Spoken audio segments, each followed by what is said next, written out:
Welcome to Preserving the Pantry, where I talk about everything related to food preserving. I am your host, Kathy Burgett. Hello, everyone, and welcome back to Preserving the Pantry. We are going to continue our discussion today about what I call behind-the-scenes canning. So it's not a recipe, but it's everything you need to know about canning before you get started with a canning. Last episode, we talked about canning jars. We've talked about headspace in canning. And today we're going to talk about canning lids and rings. Now, the canning jars that we talked about last time require a two-piece lid in order to make a good seal. And that includes the flat lid with a kind of a rubber gasket on the top of it. It's not really a gasket, but that's probably the best way to describe it, and a ring that screws it on and holds it in place. This is the only method I'm going to discuss because this is the method that is approved by the National Center for Home Food Preservation. I like to use that site for how I decide I'm going to go about my canning. You can decide what works best for you, but this is what I like to use. A couple things about the canning rings. First of all, the rings can be used again and again until they become dented or rusted, and then they should be discarded.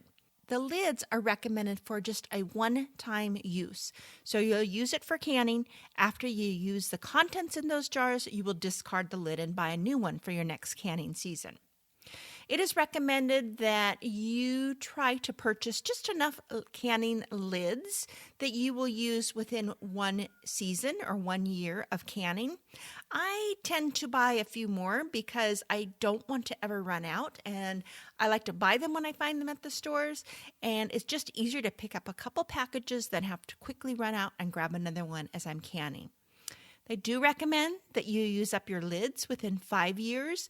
The chance of obtaining a good seal after that time may decrease, and so you're always risking that the lid still might work, but you have a higher risk of the jars not sealing. So how the lids work is you're going to fill your jars with whatever you're canning according to the process that is described in your recipe, leave the adequate amount of headspace, wipe off the rims of your jars, and then you place the lid on top of it. Then you put the ring on and seal it just finger tight. Then you put it in your hot water, your water bath canner, or your pressure cooker. And as it's being heated, the oxygen will be pushed out of the jar, and the sealing compound on the lid warms up and softens, fitting itself against the top of the jar.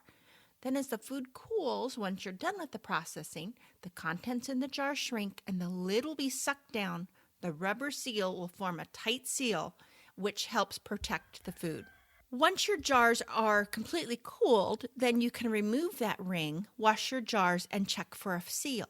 One of the reasons that the National Center for Home Food Preservation recommends this ring and lid as an approved method is for three main reasons. One is those lids are pretty readily available.